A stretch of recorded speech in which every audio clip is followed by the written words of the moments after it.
So here's a few quick lessons that I've learned in my long-term engagement work. If social change were a mathematical equation, some of the work that I've done and a lot of the work that I see my allies do has made us experts at division and subtraction. You know what I mean. A left-wing firing squad is when we all walk into a room, pick up our weapons, face inward into a circle, someone yells fire, and we all pull the trigger. And whoever's left standing gets to carry the banner at the head of the next protest, if they can still walk. So, although we can be experts at division and subtraction, we need to do work in a way that makes us experts at addition and multiplication. We need to add ourselves to new movements. We need to add folks to our movements. We need to multiply and amplify their efforts and work with them to multiply and amplify our efforts. Addition and multiplication. So here's 3 approaches that I have done that I encourage you not to do. The first I call the Field of Dreams. Field of Dreams, that was a Kevin Costner movie back in the 80s. Kevin Costner used to be a movie star, forget it.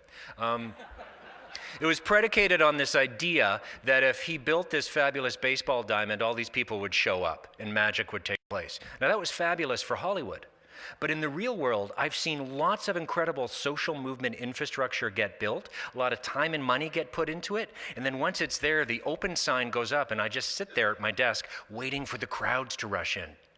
But the disappointing thing is they never show up, because I didn't actually go to them in the first place to talk about what it is they needed, what their hopes and dreams and concerns were, and how we might actually tackle this together. So my good idea, although I still think it was a good idea, and I've seen this happen a lot in social movements, a lot of that time and money gets wasted because in my field of dreams, it's me and nothing but the sound of crickets.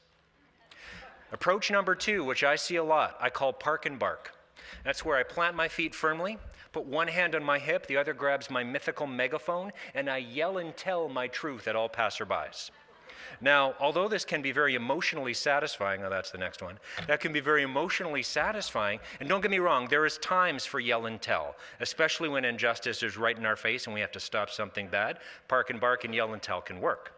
But what I have figured out for a lot of folks is when I'm yelling and telling at them, instead of my message, all they hear me yelling at them is that they're wrong, they're wrong, they're wrong, they're stupid, they're stupid, they're stupid. And after a while, they just walk in the other direction. Approach number 3, which I encourage you not to use, I call it the fact-a-lanche. Fact-a-lanche, it's an avalanche of facts, because we have good ideas. We are people who like policy, we like our ideas because they're well thought out, we have good numbers, and I know I used to think that if I just covered people in enough facts, if I whacked them over the head enough times with my truth and my inflatable bat of social justice, that they'd awake from their cognitive concussion and have a come to Jesus moment and see my light.